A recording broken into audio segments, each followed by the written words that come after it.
Warahmatullahi wabarakatuh. Nahmaduhu wa nusalli wa nusallim ala rasulihil karim amma ba'du.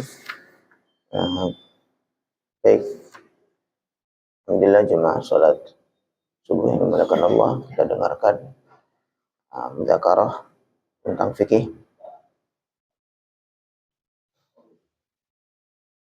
Ila hadratin Nabi Mustafa Muhammad sallallahu alaihi wasallam wa azwajihi wa auladihi wa dhurriyyatihi jami'an li baitihi wa jami'an anbiya'i wal mursalin alaihi wassalatu wassalamu wa syuhada'i wa malaikatihi wa malaikatihi.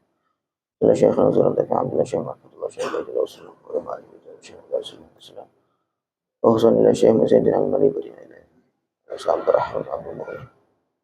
Allahumma anfa'na wa afid alam barakati wa anwarim wa sarihim fi dunya wal akhirah. Al-Fatihah. A'udzu billahi minasy syaithanir rajim. Bismillahirrahmanirrahim. Alhamdulillahi rabbil alamin arrahmanir rahim maliki yaumiddin. Iyyaka na'budu wa iyyaka nasta'in ihdinas siratal mustaqim siratal ladzina an'amta 'alaihim ghairil maghdubi 'alaihim waladdallin. Bismillahirrahmanirrahim. Jadi ini kemarin bab haji sebenarnya masih sangat panjang sebenarnya. Pembahasan tentang bab haji ini, dan rukun belum selesai, kemudian ada muharramat, hal-hal yang diharamkan, kemudian ada dam, ada hadyu dan seterusnya. Tapi kita lewati saja karena memang yang pertama untuk belajar haji itu, untuk mempelajari bab haji itu tidak fardu kecuali ketika sudah akan berangkat haji, ketika dia sudah wajib haji. Sedangkan yang belum wajib haji maka dia tidak wajib untuk mempelajari itu.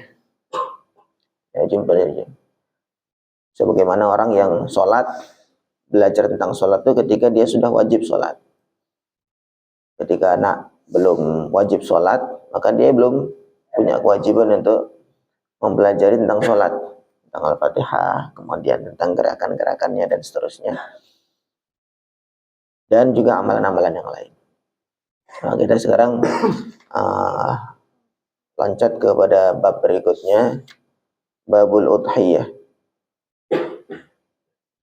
Udhiyah ini korban, potong korban. Walaupun kita sudah lewat, tapi kita bahas lagi supaya lebih memahami dan kita ulang-ulang supaya lebih hafal. Bismillahirrahmanirrahim. Babul udhiyati. Wahia, udhiyah itu bidammil hamzah. Hamzahnya dia di dhammah, udhiyah. Wa kasriha bisa juga dengan idhiyah dengan kasrah. Ma tasydidil ya, ya-nya ditasydid udhiyah. Wa takhfifiha dan juga dihilangkan tasydidnya. Ma adalah hewan yudbahu yang disembelih, minan na'ami berupa hewan ternak, taqarruban karena mendekatkan diri kepada Allah, ilallah kepada Allah Ta'ala. Min yaumil aidi, dimulai dari hari Idul Adha, dari hari Id, ila akhir ayyamit tasyriq, sampai berakhir di hari tasyriq terakhir. Jadi dalam istilah fikih itu, kurban itu malah justru tidak dikenal ya. Istilah korban justru malah yang dikenal adalah udhiyah. Dalam istilah fikih itu namanya udhiyah. Hamzah, dha, kemudian ha, ya dengan tak marbuthah. Nah, cuman dalam kita biasanya dikenal dengan istilah kurban. Kurban itu dari kata-kata al-qurbu, qaruba yaqrubu qurbanan. Itu dari kata dekat. Jadi taqarruban karena mendekat kepada Allah Ta'ala dengan amalan itu tadi. Itu dari sisi nama. Sekarang hukumnya, wahiyya udhiyah itu sunnatun alal kifayatin, sunnah kifayah. Hukumnya sunnah kifayah. Bagaimana sunnah kifayah? Ya mirip seperti fardu kifayah. Kalau fardu itu sesuatu yang kalau dikerjakan berpahala, kalau ditinggalkan tidak berdosa. Kalau sunnah dikerjakan berpahala, tidak dikerjakan tidak berdosa. Nah, kalau misalkan sunnah kifayah Berarti ketika sudah sebagian mengerjakan, maka tuntutan kesunahan itu sudah gugur dari yang lain. Sebagaimana fardu kifayah. Fardu kifayah juga ketika sebagian orang Islam sudah mengerjakan, maka tuntutan kewajiban sudah gugur dari yang lain. Nah, udhiyah ini termasuk yang sunnah kifayah. Sunnah dikerjakan in ta'addada, kalau berbilang ahlul baiti jumlah keluarga. Ahlul baiti jumlah anggota keluarga. Jadi kalau di rumah itu dia sendirian, dia seorang diri, maka apa namanya? Ya tidak sunnah kifayah, sunnah ain namanya. Sunnah ain. Setiap orang berarti dia disunnahkan. Tapi kalau misalkan ta'addada ahlul bait, anggota keluarga itu berbilang mungkin 2, 3, 10 dan seterusnya, maka kalau dalam satu anggota keluarga itu sudah ada yang kurban, maka tuntutan kesunahan sudah gugur dari yang lain. Fayasqutu, maka gugur at-talabu, tuntutan kesunahan, bi fi'li wahidin rasyidin minhum, dengan mengerjakannya satu orang dari anggota keluarga tersebut. Wa illa, tapi kalau anggota keluarga itu tidak berbilang, hanya cuma satu orang, fasunnatu ainin, maka sunnah ain. Wa yukrahu tarkuha, dan makruh meninggalkan udhiyah bagi yang mampu tentunya. Makruh tidak mengerjakan udhiyah atau memotong hewan kurban itu. Allahu akbar. Lil khilafi fi wujubiha, karena diambil hukum makruh, ya tadi hukum makruh itu karena ada khilaf. Sebagian ulama, sebagian madhab itu mewajibkan. Termasuk di madhab Hanafi itu kalau punya kemampuan maka wajib udhiyah setiap tahun kalau punya kemampuan. Nah, tapi kalau dalam madhab Syafi'i, madhab kita, walaupun mampu ya tetap sunnah saja, tetapi makruh ditinggalkan. Wa min thamma, karena ini hukumnya itu makruh ditinggalkan, kanat afdala min sadaqati tatawwu, udhiyah ini lebih afdal, lebih utama daripada sedekah sunnah, sedekah biasa atau sedekah sunnah. Wala talzamu illa bin nadri, kemudian udhiyah ini hukumnya tidak berubah wajib kecuali dengan nazar. Jadi hukumnya bisa berubah wajib karena nazar itu maksudnya menunaikan nazar, itu hukumnya wajib. Maka begitu juga ketika seseorang berniat bernazar untuk udhiyah, untuk potong korban, maka korban itu menjadi wajib. Ka'iyakula, seperti dia mengatakan lillahi alayya an udhiyah bihadhil baqarati mathalan. Contohnya, saya mewajibkan diri saya untuk memotong korban atau untuk udhiyah dengan sapi ini, contoh misalkan begitu, karena Allah Ta'ala, maka langsung itu namanya jadi nazar. Jadi nazar itu bukan harus digantungkan dengan sesuatu ya. Maksudnya kalau misalkan saya nanti lulus ujian, saya nazar akan potong korban, misalkan begitu. Tidak harus demikian. Walaupun ini sekarang sudah ada sapinya atau sudah ada hewannya, kambingnya, kemudian kita mengatakan saya nazar dengan udhiyah ini, dengan potong korban ini, itu juga jadi nazar. Jadi tidak harus nazar itu, biasanya kan kita yang pahami umumnya nazar itu digantungkan dengan kejadian sesuatu. Kalau saya sembuh dari sakit saya nazar akan begini, saya akan begitu. Jadi nazar tidak mesti demikian. Walaupun langsung lillahi alayya an udhiyya bihadhil baqarati mathalan, saya mewajibkan diri saya untuk potong korban ini, potong hewan sapi atau kambing ini, maka itu jadi nazar dan itu wajib. Nanti akan kita bahas apa saja perbedaan yang wajib dengan yang sunnah. Wal aslu fiha, kemudian dalil dari udhiyah ini. Qauluhu ta'ala, firman Allah Ta'ala, wal budna ja'alnaha lakum min sya'airillah. Wal budna, unta-unta. Ja'alnaha lakum min syairillah, aku jadikan unta itu termasuk syiar-syiar Allah, syiar agama Allah. Wa qauluhu ta'ala, dan juga firman Allah Ta'ala, fasalli li rabbika wanhar, fasalli maka salatlah engkau li rabbika kepada Tuhanmu, wanhar dan sembelihlah binatang kurban. Ala asyharil aqwal, menurut kaul-kaul yang paling masyhur, yang paling populer, annal murada bis salati, dalam ayat ini fasalli, maksudnya apa? Salat itu salatul aidi adalah salat Aid, wa bin nahri, dan kata-kata wanhar itu yang dimaksud adalah ad-dhuhaya, adalah udhiyah atau memotong hewan. Itu dalilnya. Jadi dalilnya dalam Al-Quran adalah fasalli li rabbika wanhar. Allahu Akbar. Wa yadkhulu waqtuha, kemudian masuk waktu untuk udhiyah bitulu'i syamsi yaumin nahri, dengan terbitnya matahari hari raya, hari nahar. Wa mudhi qadri rak'ataini wa khutbataini khafifat, dan kemudian sudah lewat waktu yang cukup untuk mengerjakan 2 rakaat salat dan 2 khutbah. Jadi kapan waktunya memotong itu? Maksudnya waktunya udhiyah kapan?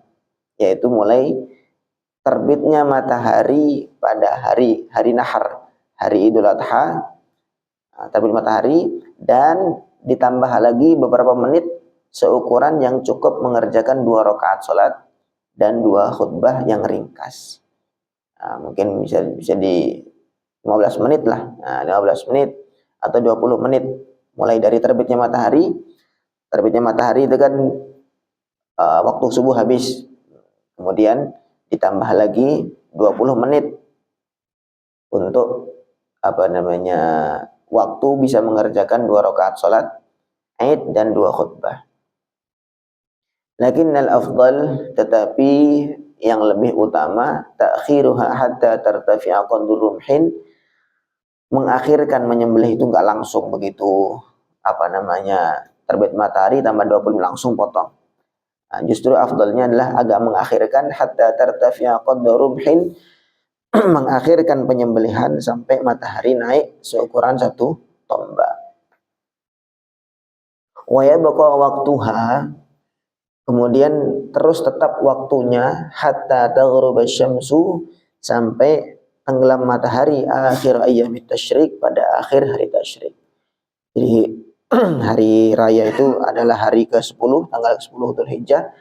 Kemudian hari tasyrik adalah 11, 12, 13. Jadi tanggal 13 Dzulhijjah tenggelamnya matahari, baru habis waktu untuk memotong korban.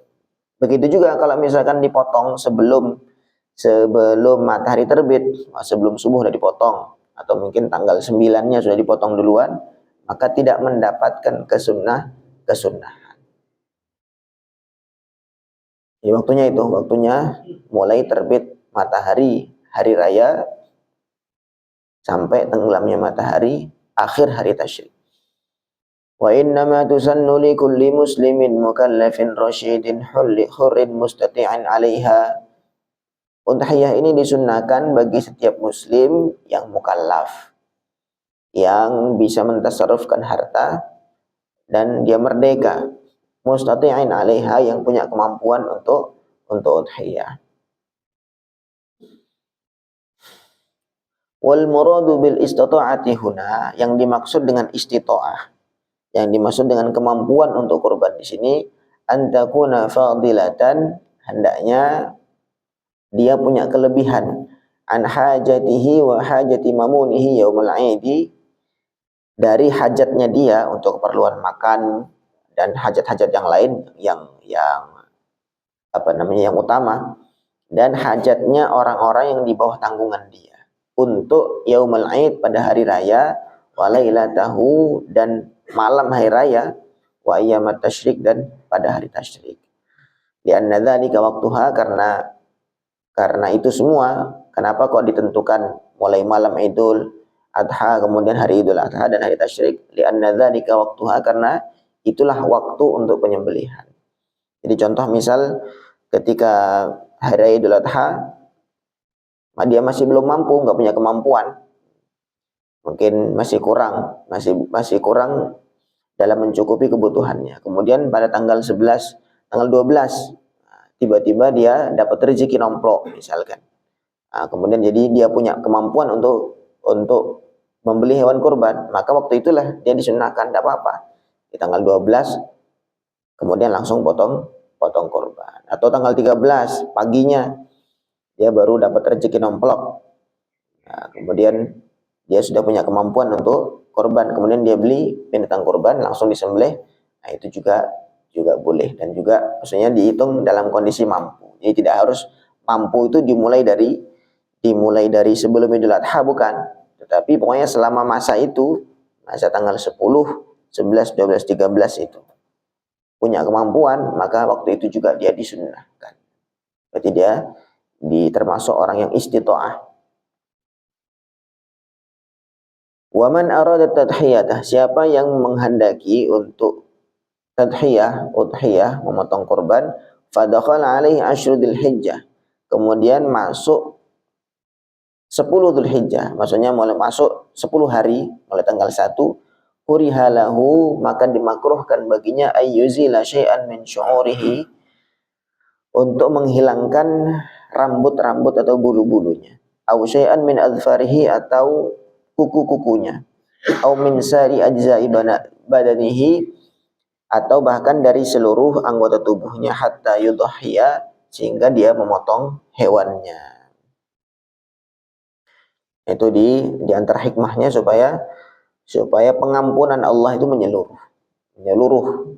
Dari rambutnya, kumisnya, kemudian kuku-kukunya itu dimakruhkan untuk memotong ketika sudah masuk tanggal 1 Dzulhijjah.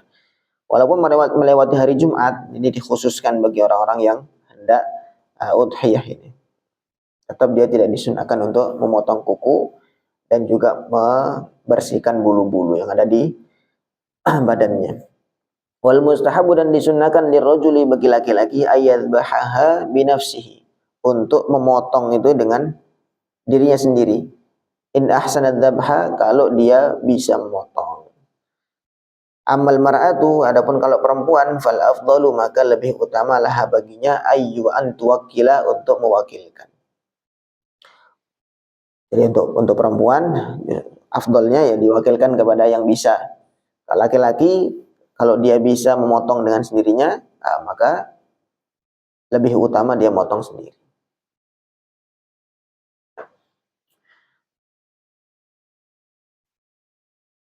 Tsumma innahu illam yurid adzabha, kemudian kalau misalkan dia tidak menghendaki untuk memotong sendiri binafsihi, yustahabbu lahu ayyashhadaha, justru malah disunahkan untuk menyaksikan penyembelihan. Kalau dia tidak menyembelih sendiri, maka disunahkan untuk menyaksikan.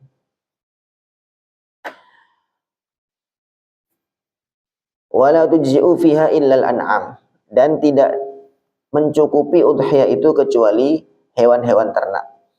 Wahia, dan hewan ternak itu tertentu juga, tidak semua hewan ternak. Al-ibilu, yang pertama unta, wal baqaru, dan sapi, atau kerbau juga sama, kerbau juga bisa.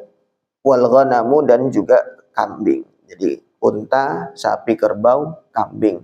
Bisa iri anwa'iha, dengan seluruh macam-macamnya. Kambing, segala macam-macam jenis-jenisnya kambing, itu sah untuk udhiyah. Sapi juga demikian. Sapi dengan segala macam jenisnya sapi juga sah untuk udhiyah.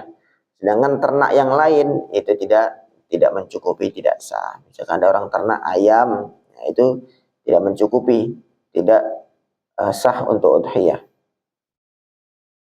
Wa sawa'un adzakaru wal untha, sama saja antara jantan dengan betina. Boleh dengan pakai binatang yang jantan atau betina, sama saja. Wal khasiyu min jami'i, wal khasiyu, dan juga yang dikebiri juga boleh. Yang dikebiri itu juga boleh untuk udhiyah.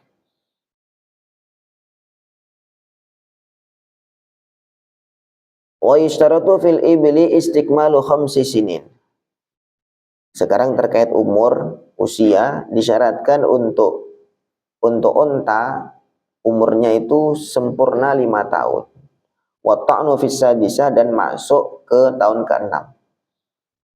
Itu kalau unta. Wa fil baqari wal ma'zi, dan untuk sapi dan kambing, kambing kacang, kambing yang bulunya bulu lurus, gitu, itu istiqmalu sanata, ini sempurna 2 tahun.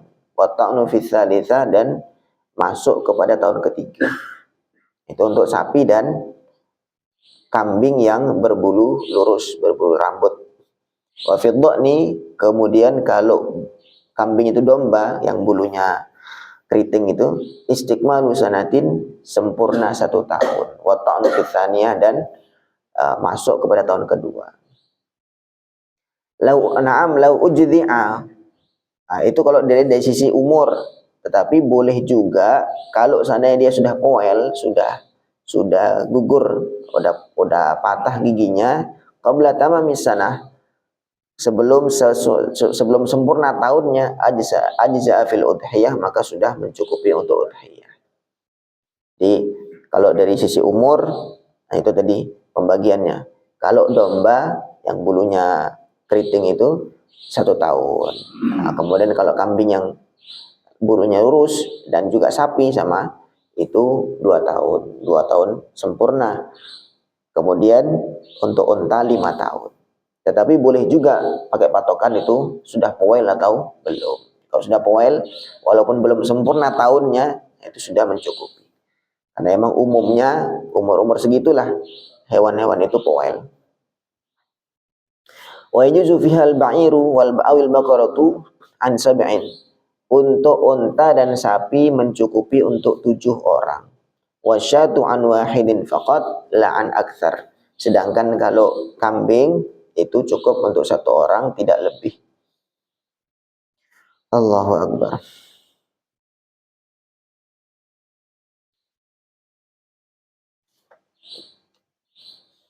Sekarang ada pertanyaan, wa hal tujzi'ul tadhiyatu bil hamil? Apakah boleh udhiyah dengan hewan yang hamil? Fihi wajhan, ada 2 pendapat. Yang pertama, la yuji'u, tidak cukup atau tidak boleh berkorban dengan hewan yang hamil. Kalau hamil kan tentu wanita kan. Wahwal asah, ini adalah pendapat yang lebih kuat. Li'annal hamla yanqusu lahmaha. Alasannya kenapa? Karena kehamilan itu mengurangi dagingnya. Karena kehamilan itu mengurangi dagingnya. Dia besar, tapi besarnya besar hamil. Nah, maka alasannya ulama-ulama yang mengatakan atau berpendapat tidak cukup untuk berkorban karena kehamilan itu justru mengurangi dagingnya. Kemudian pendapat yang kedua, yaji'u, boleh, wa huwa ma sahahu Ibnu Rif'ah mu'allilan, alasannya bi anna ma hasala biha min naqdil lahmi min naqsil lahmi yang jabiru bil janin. Jadi pendapat kedua mengatakan boleh, tidak masalah, tidak apa-apa. Karena walaupun dia dikurangi dengan kehamilan, tetapi tertutupi atau tergantikan dengan janin. Nah, janin itu ya, yang bayinya hewan yang masih di dalam perut, dalam rahim itu kan sudah berupa daging. Nah, maka itu sebagai penggantinya daging-daging yang dikurangi dari tubuh induknya itu. Lakin rudda, tetapi dibantah lagi oleh orang-orang yang mengatakan tidak sah, bi annal janina qad la yablughu haddal akli. Kadang-kadang janinnya belum sampai mencukupi untuk menggantikan daging-daging yang dikurangi dari induknya. Kadang-kadang yang janin masih kecil sekali. Nah, kal mudghati, karena baru berupa 1 gumpal daging, mungkin segenggam aja, itu kan belum cukup. Sedangkan daging yang dikurangi dari ibunya sudah banyak. Karena memang bagaimanapun juga hamil itu kan mengambil nutrisi dari induknya. Mengambil nutrisi dari induknya sehingga mengurangi. Jadi, dan sebenarnya kemudian kalau bayi atau janin yang ada di dalam rahim itu mati ketika sudah disembelih induknya itu, maka dia halal, tidak perlu disembelih lagi. Jadi matinya penyembelihan janin itu adalah ikut penyembelihan induknya. Jadi kalau misalkan induknya disembelih, kemudian janinnya sudah mati, maka itu langsung halal, nggak perlu disembelih lagi. Tapi kalau kemudian induknya disembelih, kemudian janinnya masih hidup, maka perlu disembelih lagi, dipotong ulang. Tsummal udhiyatu awil hadyu ala naw'ain. Kemudian udhiyah itu ada dua macam, wajibun wa tatawwu'. Ada wajib dan sunnah. Fa in kana wajiban, kalau wajib bi an kana mangdhuran. Contohnya seperti dia nazar, au dama tamattu, atau dia dam tamattu, dam dari haji tamattu, dia haji tamattu, maka dia wajib bayar dam. Maka damnya itu kan berarti wajib, tidak sunnah itu. Kemudian wajibat tasadduqu bi jami'iha lil fuqara, maka wajib bersedekah dengan semuanya kepada orang fakir wal masakin wal muslimin, al muslimin, dan kepada orang fakir miskin yang Islam. Hatta qarniha wa dhilfiha, bahkan sampai kuku sama tanduk-tanduknya pun juga semua disedekahkan semua. Jadi kalau sembelihan yang wajib itu wajib disedekahkan semuanya total, tidak ada yang diambil. Wa yahrumu 'alal mudhahi awil muhdi al-aklu wa it'amul aghnia minha. Dan haram bagi orang yang nazar tadi, atau yang bagi motong kurban wajib, haram untuk makan, atau wa it'amul aghnia, memberikan kepada orang kaya. Nggak boleh, di sini harus fakir miskin, nggak boleh kepada orang kaya. Itu kalau udhiyah yang wajib. Wa amma idza kana tatawwu'an, tapi kalau misalkan sunnah, fala yajibu tasadduqu bi jami'iha, maka tidak wajib bersedekah dengan semuanya. Balil wajibu tasadduqu bi syai'in min lahmiha nayyan walau ala faqirin wahid. Tetapi yang wajib adalah ada sedekahnya dari situ, dari dagingnya itu dalam keadaan mentah. Walau ala fakirin wahid, walaupun dia sedekahnya hanya kepada satu orang fakir saja. Jadi kalau udhiyah, kalau sunnah, maka nanti tidak wajib untuk semuanya, tapi wajib disedekahkan sebagian dan dalam kondisi mentah, walaupun cuma kepada satu orang fakir. Liyatasarrafa bima syaa min bai'in wa ghairihi, sehingga nanti orang fakir tadi yang sudah dikasih tadi itu namanya tamlik, memberikan, jadi kepemilikan dia boleh mentasarrufkan, mau dia dijual atau dimakan sendiri boleh. Fala yakfi ja'luhu ta'aman wa du'aul fuqara ilaihi, dan tidak cukup untuk menjadikan langsung dimasak semua kemudian mengundang orang-orang fakir, ayo makan sini. Nah, itu tidak mencukupi. Jadi untuk udhiyah, untuk korban, itu justru yang utama itu adalah tamlik. Maksudnya yang maksudnya itu yang utama adalah memberikan kepemilikan daging ini kepada orang fakir di dalam kondisi mentah. Jadi tidak mencukupi kalau langsung dipotong kemudian dimasak semuanya, kemudian dipanggil itu orang fakir, ayo sini monggo ke rumah, makan. Nah, itu tidak mencukupi. Karena itu bukan tamlik, dia hanya sebagai tamu saja.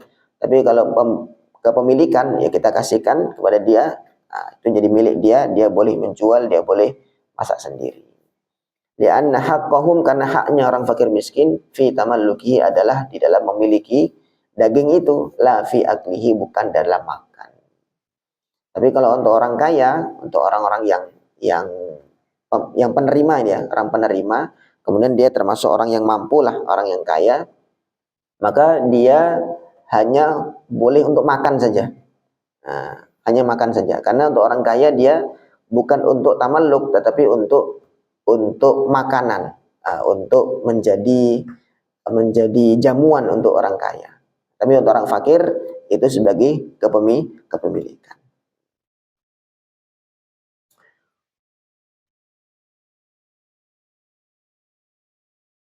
Ini dari wa yajuzu aidan it'amul aghniya wal muslimin minha. Boleh juga memberikan makan orang-orang kaya al muslimin. Kalau untuk orang kaya boleh kayak tadi, dimasak sendiri, kemudian yang kaya diberikan jamuan. Nayyan wa matbukhan, dan boleh diberikan mentah ataupun diberikan dalam kondisi matang. Fala yajuzu tamlikuhum minha syai'an, tetapi tidak boleh tamlik. Maksudnya apa namanya, menjadi pemilik, saya akan dijual bagi orang kaya, justru malah dia tidak boleh menjual, justru dia harus dimakan, harus dimasak sendiri kemudian dimakan. Karena tadi itu untuk orang kaya daging korban itu sebagai jamuan, bukan sebagai kepemilikan. Wallahu alam. Itu sekelumit tentang udhiyah, pemotongan korban. Sampai sini ada yang bertanya?